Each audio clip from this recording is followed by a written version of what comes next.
Hello students, welcome to Vinicus online classes. आज हम लोगों का जो हिस्ट्री का जो फर्स्ट टर्म का सिलेबस है वो कंप्लीट होने जा रहा है। आज एमसीक्यू के साथ हम लोग जो रिवीजन कर रहे थे वो कंप्लीट हो जाएगा। उसके बाद हम लोग जो टेस्ट सीरीज है वो लेकर आएंगे। साथ ही साथ ज्योग्राफी और इंग्लिश का नेक्स्ट वीक में पूरा कंप्लीट आप लोगों का जो सिलेबस है, एमसीक्यू है, सब कुछ मिल जाएगा। उसके बाद से हम लोग टेस्ट सीरीज बाकी जितने भी ह्यूमैनिटीज चैप्टर है उसको हम डिस्कस करेंगे। तो चलिए आज हम बात करते हैं क्लास 12 जो चैप्टर 7 इंपीरियल कैपिटल विजयनगर, उसके एमसीक्यूज को यहाँ पे हम डिस्कस करेंगे। इसमें मैंने जितने भी इंपॉर्टेंट एमसीक्यूज बनते थे वो सारे यहाँ पे ऑलमोस्ट मैंने कवर किए। तो ये आज चैप्टर 2 से 3 बार आप लोग रीड करोगे और इस एमसीक्यू को सॉल्व कर लोगे तो एक तरह से आपका जो पूरा चैप्टर है कंप्लीट हो जाएगा, क्योंकि सारे इंपॉर्टेंट चीजों को मैंने यहाँ पे कवर किया। चलिए स्टार्ट करते हैं। कह रहा है कि which Persian ambassador visited the Vijayanagar Empire, कौन सा पर्शियन एम्बेसडर था जो विजयनगर एम्पायर में वो गया था। तो क्या वो पेज था, क्या वो निकोलो कॉन्टी था, क्या वो अब्दुल रजाक था, क्या वो बरबोसा था। तो इसका सही आंसर जो है सी है, अब्दुल रजाक।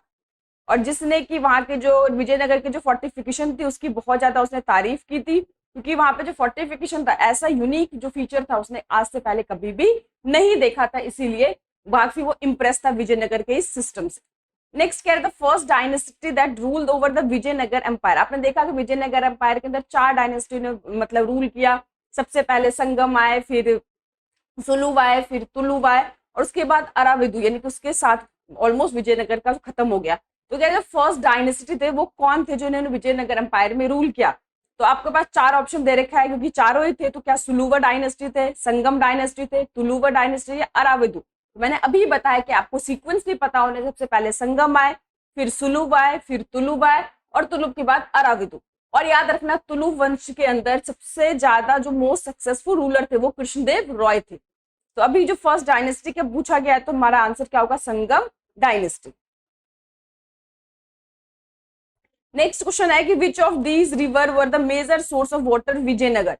विजयनगर में जो पानी की जरूरतें किस नदी के द्वारा पूरा किया जाता था। क्या कावेरी नदी के द्वारा, कृष्णा नदी के द्वारा, तुंगभद्रा नदी के द्वारा, महानदी के द्वारा। तो इसका आंसर है तुंगभद्रा। ये आपने पहले भी देखा था कि इसी रिवर के द्वारा सारी जो पानी की जरूरतें होती थी यहाँ से पूरा किया जाता था। नेक्स्ट कह रहा है कि in 1565 AD the Vijayanagara army fought the battle of Rakshasi Tangadi, जिसको तालीकोटा की लड़ाई के नाम से भी जाना जाता था। आप कंफ्यूज नहीं होना, राक्षसी तांगड़ी या तालीकोटा एक ही बात है। तो कह रहा है किसके अंडर में लड़ाई गया था, यानी कि उसका लीडरशिप कौन कर रहा था। क्या कृष्णदेव रॉय कर रहे थे, क्या रामा रॉय कर रहे थे, क्या हरिहर कर रहा था या बुक्का कर रहे थे। तो इन चारों में से कौन कर रहा था, इसका आंसर है रामा रॉय। जो चीफ मिनिस्टर था उनके नेतृत्व में इस लड़ाई को लड़ी गई थी और कहीं ना कहीं कहा था विजयनगर एम्पायर का जो खत्म होने का एक बहुत बड़ा रीजन था। कह रहे which traveller called the Mahanavami Dibba as a house of victory. हमने देखा कि जो विजयनगर एम्पायर था उसमें बहुत सारे टेम्पल्स थे, बहुत खूबसूरती थी, 60 से ज्यादा मंदिर बने हुए थे। हर एक मंदिर की अपनी अपनी स्टोरी आपने पढ़ा है। तो एक महानवमी डिब्बा जो है उसको किस ट्रैवलर ने हाउस ऑफ विक्ट्री का नाम दिया था। क्या बरबोसा ने बोला था, क्या वो फर्नाओ ने बोला था, क्या डोमिनिको पेज ने बोला था या अब्दुल रजाक। इसमें से किसने बोला था, इसका आंसर है पेज के द्वारा ये चीज कहा गया था। नेक्स्ट कह रहा है कि when was Hampi declare as one of the place of national importance. Hampi को नेशनल इंपॉर्टेंस की जो जगह है वो कब, किस साल इसको डिक्लेयर किया गया था। 4 ऑप्शन दे रखे हैं, 1976, 1980, 1982, 1986। इसका सही आंसर है 1976 में इसको एक नेशनल इंपॉर्टेंस की जगह मिली थी। नेक्स्ट कह रहा है कि the ruins at Hampi were brought to light by in 1800। 1800 शताब्दी में इसको लाइट में लेकर आया गया, यानी कि इसके ऊपर लोगों का ध्यान गया। तो ये ध्यान जाने का जो क्रेडिट है वो किसको मिलता है। क्या जो अलेक्जेंडर ग्रीन लॉ थे क्या उनको मिलता है, कर्नल कॉलिन मैकेंजी को मिलता है, जो न्यूज थे उसको द्वारा, या जेएफ फ्लीट के द्वारा। तो इसका आंसर है बी, कर्नल कॉलिन मैकेंजी, इनके द्वारा ही इसको लाइट में लाया गया था। नेक्स्ट कह रहा है कि हरिहर और बुक्का बिलोंग टू विच डायनेस्टी। ये दो भाई, मैंने बताया था ना, इस पूरे जो साम्राज्य था, एम्पायर था, इसकी जो नींव थी वो इन्हीं 2 भाइयों के द्वारा रखी गई थी। उन 2 भाइयों का नाम क्या था, हरिहर और बुक्का। और वो कौन से कह रहे डायनेस्टी से बिलोंग करते थे। ये जो फर्स्ट डायनेस्टी, क्योंकि इन्हीं के द्वारा नींव रखा गया था, इन्होंने इसको स्टैब्लिश किया था। तो फर्स्ट डायनेस्टी क्या थी, संगम। तो ये दोनों किस डायनेस्टी से बिलोंग करते हैं, लेकिन ना हरिहर बुक्का बिलोंग टू विच डायनेस्टी, क्या वो तुलुवा से बिलोंग करते, नहीं, तुलुवा से कृष्णदेव रॉय बिलोंग करते थे, वो थर्ड डायनेस्टी थी। सुलुवा सेकंड थी, अराविदु सबसे लास्ट थी। तो कौन से डायनेस्टी बिलोंग करते थे, वो संगम डायनेस्टी, यही पहली डायनेस्टी थी। नेक्स्ट कह रहा है which of the following dynasty ruled Vijayanagara. Vijayanagara empire के अंदर किन किन डायनेस्टी ने यहाँ पे रूल किया। तो आपके पास चार ऑप्शन दे रखा है, Sangama, Saluva, Tuluva and all of this. तो इसका आंसर क्या है, ऑल ऑफ दिस, सभी ने, चारों के चारों ने यहाँ पर क्या किया, डायनेस्टी ने यहाँ पर रूल किया एक लंबे सालों तक। नेक्स्ट कह रहा है कृष्णदेव राय बिलोंग टू विच डायनेस्टी। मैंने बताया कृष्णदेव राय सबसे ज्यादा पॉपुलर और सक्सेसफुल रूलर माना जाते हैं, तो वो किस डायनेस्टी से बिलोंग करते थे। तो इसका आंसर है तुलुवा।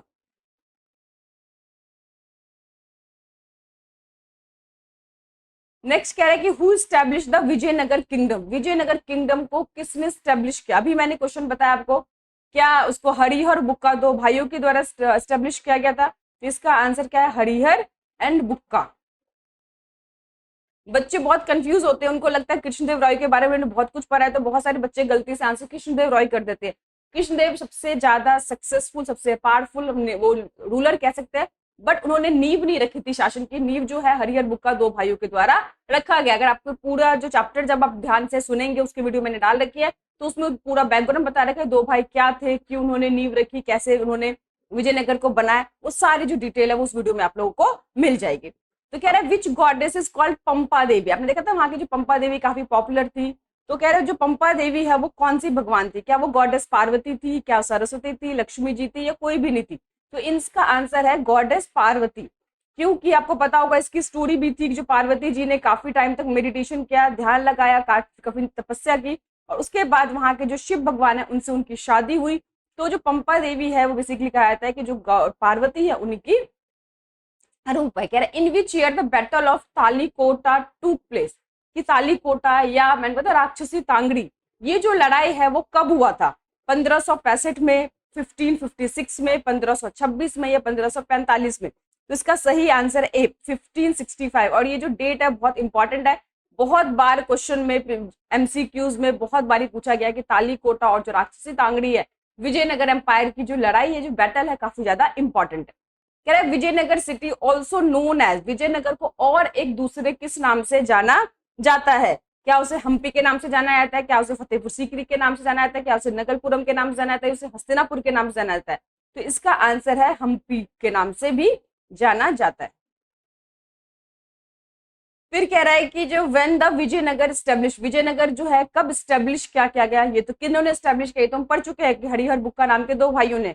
कब क्या था, 1336 में। इसका आंसर क्या है, 1336।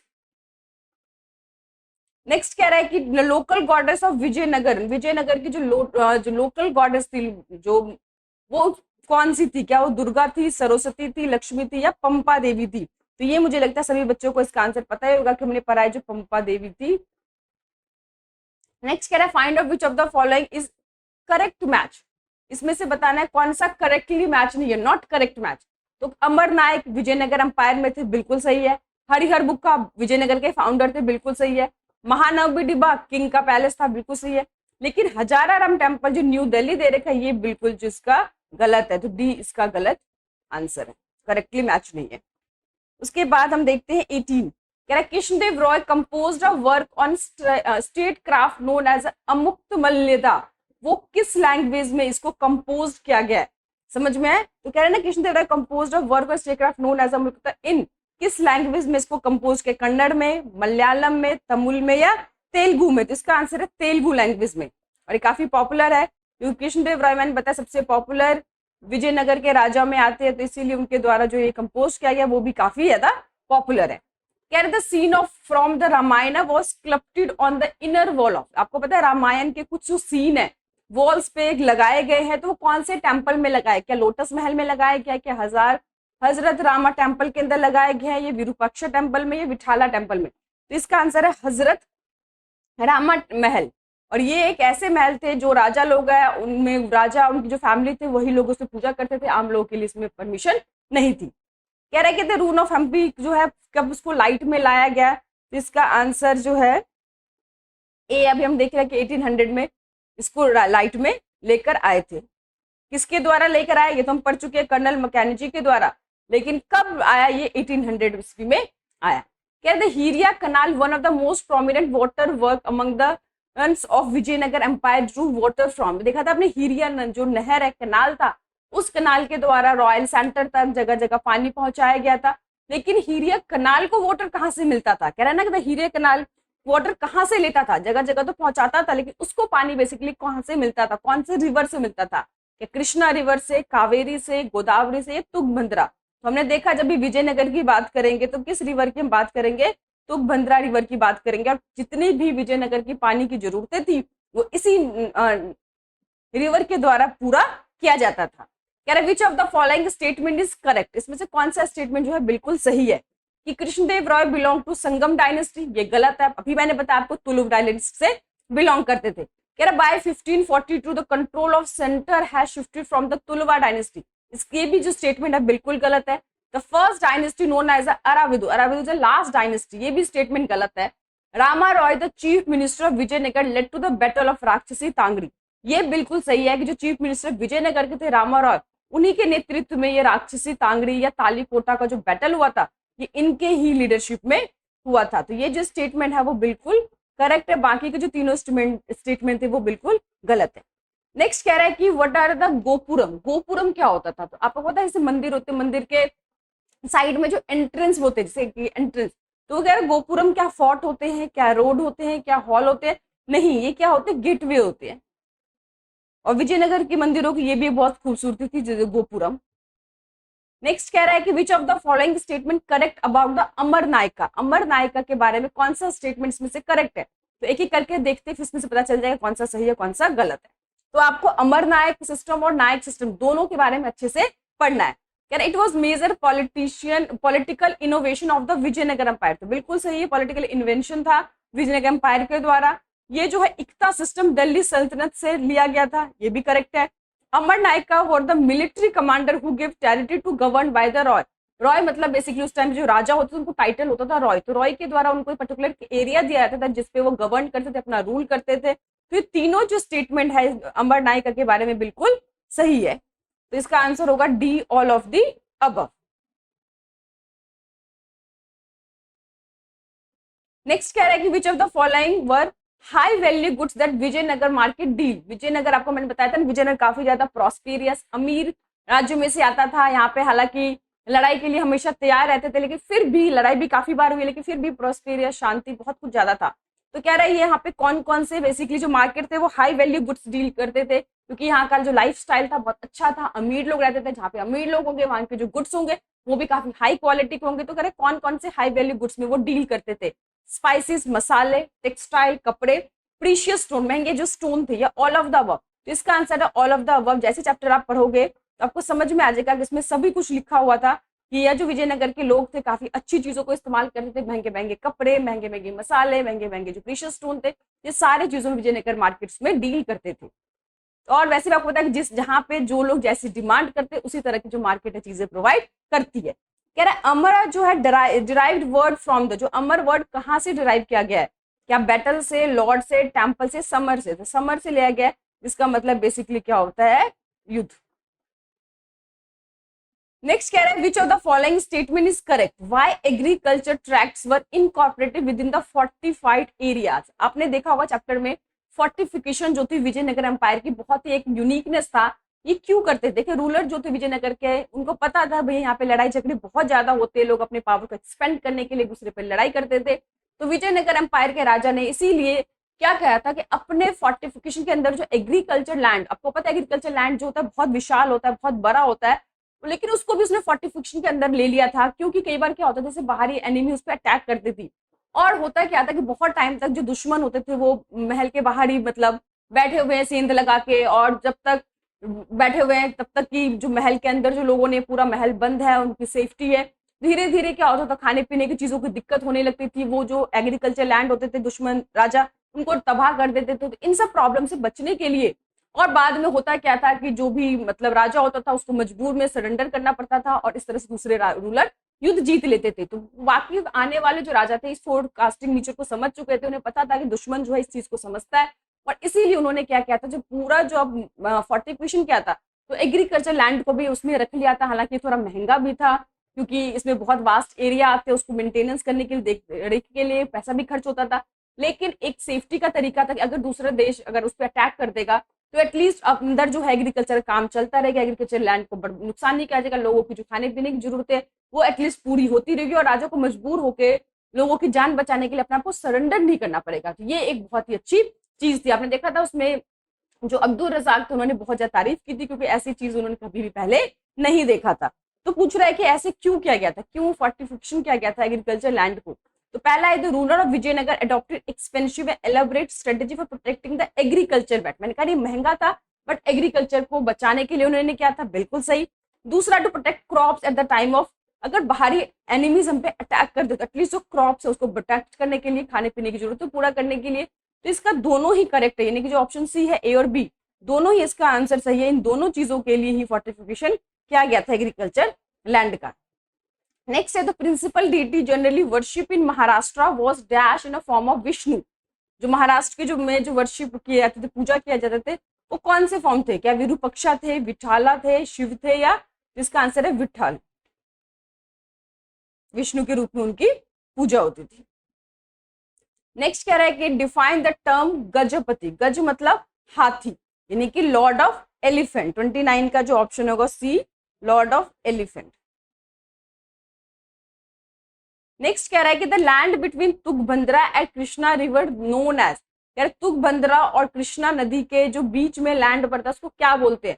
उसको बोलते हैं रायचूर दोआब। देखो दोआब जो होता है ये बेसिकली जो नदी का जो दो नदियों के बीच में जो एक फर्टाइल लैंड होता है उसको बोलता है दोआब। तो यहाँ पे आंसर है रायचूर दोआब उसको कहते हैं। ये आपके एनसीईआरटी बुक में स्टार्टिंग में चैप्टर में दे रखा है, एक पहले पेज पे। कह रहा है who suggest the lotus Mahal was a council chamber. इसमें ये दिखाते कि बहुत सारे ऐसे मतलब मॉन्यूमेंट्स थे, बहुत सारे ऐसे चीजें थी जो लोगों को पता नहीं चलता था कि आखिर किस पर्पस के लिए बनाया गया। तो उसमें से एक लोटस महल भी था जो बहुत ही खूबसूरत था। तो इसमें लोगों को समझ नहीं आया था, तो कुछ लोगों ने अंदाजा लगाया था कि शायद राजा इसमें बैठ के क्या करते होंगे, अपना परामर्श लेते होंगे, एडवाइस लेते होंगे कि आगे उन्हें क्या करना है क्या नहीं करना है। तो यानी कि इतना पावरफुल राजा होते हुए भी वो दूसरों के लोगों से एडवाइस भी लेते थे। तो एक राजा को अच्छी पर्सनालिटी दिखाने की यहाँ पे कोशिश की गई है। तो यहाँ पे बता रखे कि कौन थे जिन्होंने ये कहा था कि जो लोटस महल है काउंसिल चैम्बर के रूप में इसको इस्तेमाल किया जाता है। क्या जॉन मार्शल ने कहा था, क्या जेम्स प्रिंसेप ने कहा था, क्या अब्दुल रजाक ने कहा था, या कर्नल कॉलिन मैकेंजी ने कहा था? तो इसका आंसर है कर्नल कॉलिन मैकेंजी। इन्होंने ऐसा कहा था कि शायद ये काउंसिल चैम्बर के लिए इस्तेमाल राजा के द्वारा किया जाता होगा। नेक्स्ट है कि which temple properly used only by king and his family. मैंने बताया कि बहुत सारे टेम्पल थे विजयनगर में, 60 से भी ज्यादा टेम्पल थे, बट कुछ एक ऐसा टेम्पल था जो केवल और केवल विजयनगर की जो राजा होते थे वो उनकी फैमिली ही उसको यूज करते थे। क्या वो विरूपाक्षा टेम्पल थे, क्या वो विठाला टेम्पल थे, क्या हजार राम टेम्पल थे, या नन ऑफ द? इसका आंसर है 32 का सी, हजार राम टेम्पल। ये राजा और राजा की जो फैमिली थे वही इसमें पूजा करने जाते थे। कह रहा all royal order signed by Vijayanagara ruler were signed. जितने भी रॉयल ऑर्डर होते थे विजयनगर के जो राजा थे वो एज अ किसके साइन, किसके नाम से करते थे? क्या वो देवपुत्र के नाम से साइन करते थे, देव प्रियदर्शी के नाम से साइन करते थे, क्या वो देवनाप्रिय के नाम से करते थे, शिर विरूपक्षा? समझ में? वो इस नाम से जितने भी रॉयल ऑर्डर से उसको साइन करते थे। कह रहा what do mean by the यवन। यवना का मतलब क्या होता है? तो ये संस्कृत वर्ड है जो बेसिकली ग्रीक के लोगों के लिए इस्तेमाल किया जाता था। नेक्स्ट है 35 की which of the following, which of the Vijayanagar king construct the town of Nangalpuram. Nangalpuram किसके द्वारा बनाया गया था? ये कृष्णदेव रॉय के द्वारा बनाया गया था, अपनी माता के लिए उन्होंने बनाया था। इसका आंसर है कृष्णदेव रॉय के द्वारा बनाया गया था। तो आई होप आप लोगों को बहुत अच्छा एंजॉय किया होगा अपने सेशन को। सारे जितने भी इंपॉर्टेंट क्वेश्चन थे, जिस बच्चे ने भी चैप्टर को कम से कम 1 से 2 बार रीड किया होगा सारे ही आंसर देने में सक्षम हुआ होगा। बाकी आप लोगों को पता ही, अगर नहीं आप लोगों को कोई क्वेश्चन आते हैं तो एक बार एनसीईआरटी बुक को दोबारा से पढ़िए। सारे के सारे क्वेश्चन जो एनसीईआरटी से लिए गए हैं। कुछ बच्चों ने कहा था कि मैम आप लोग पेज नंबर लिख दीजिए, बड़े अच्छे पेज अगर मैं लिख दूंगी तो क्या होगा कि आप जो है वो ज्यादा एफर्ट नहीं करोगे। यहाँ पे तो चलो एक एक चैप्टर के एमसीक्यूज पढ़ रहे हो आप, वहां पे तो क्या होंगे, आपके सिलेबस अभी 6 चैप्टर हिस्ट्री के अंदर है, 6 के 6 में से कंबाइन आएंगे, तो वहां पे आपको और कंफ्यूजन होगी। तो आप चैप्टर वाइज मैंने इसलिए दिया कि आपको एक बार अगर आपको आंसर नहीं मिलते, तो मैं नहीं चाहती कि मैं आपको पेज में बता दूं बेटा यहाँ पे ढूंढ लो, वो बिल्कुल गलत है। आप चैप्टर को दोबारा से रीड करो और फिर देखो कि कहाँ पे आपने छोड़ दिया चीज, ठीक है। तो चीजों को आसान नहीं करो, चीजों को समझो, ठीक है। मैं सारे पेज नंबर भी लिख दूंगी, टॉपिक वाइज भी बना दूंगी, लेकिन इससे क्या होगा, आपको ज्यादा फायदा नहीं होगा। समझ में है कि नहीं है? टॉपिक वाइज आप खुद भी बना सकते हो। पहले क्या करो, आप चैप्टर को रीड कर लो, एक एक टॉपिक को, उसमें 4 5 6 जितने भी एमसीक्यूज बनते हैं उसको खुद से बनाओ। फिर पूरे चैप्टर इस तरह से आपके पास एमसीक्यूज बन जाएंगे। फिर पूरे चैप्टर करने के बाद जो मैंने एमसीक्यूज दिया, फिर उसको सॉल्व करो, क्योंकि पूरा चैप्टर कंबाइन कर लिया आपने, पूरा चैप्टर आपने कंप्लीट कर लिया। उसके बाद एमसीक्यू कहीं से कुछ भी आपसे पूछा जा सकता है, फिर आप मत एक्सपेक्ट करो कि आपको पर्टिकुलर टॉपिक वाइज ही दिया जाए, ठीक है। तो ये जो है आपके लिए नुकसानदायक होगा, इसीलिए मैंने टॉपिक वाइज ना बना के पूरे चैप्टर वाइज बनाया, ताकि आप 2-3 बार चैप्टर को रीड करो, फिर उसमें से ढूंढो, अगर नहीं मिलता दोबारा से पढ़ो, ठीक है। क्योंकि जितने बार आप चैप्टर पढ़ोगे उतनी बार आप देखते हो कुछ ना कुछ आपको नई चीजें दिखती है। तो ये चीज ध्यान रखना है, आपको टॉपिक वाइज बनाने से कोई ज्यादा फायदा नहीं होगा, वो खुद भी आप प्रिपेयर कर सकते हो। आई होप आपको समझ में आ गया होगा। हिस्ट्री का इसके साथ हमारा पूरा सिलेबस कंप्लीट होता है और फटाफट हम लोग टेस्ट सीरीज पे आ जाएंगे। कोई भी दिक्कत हो, प्रॉब्लम हो, आप लोग मुझे कमेंट कर सकते हैं। Thank you.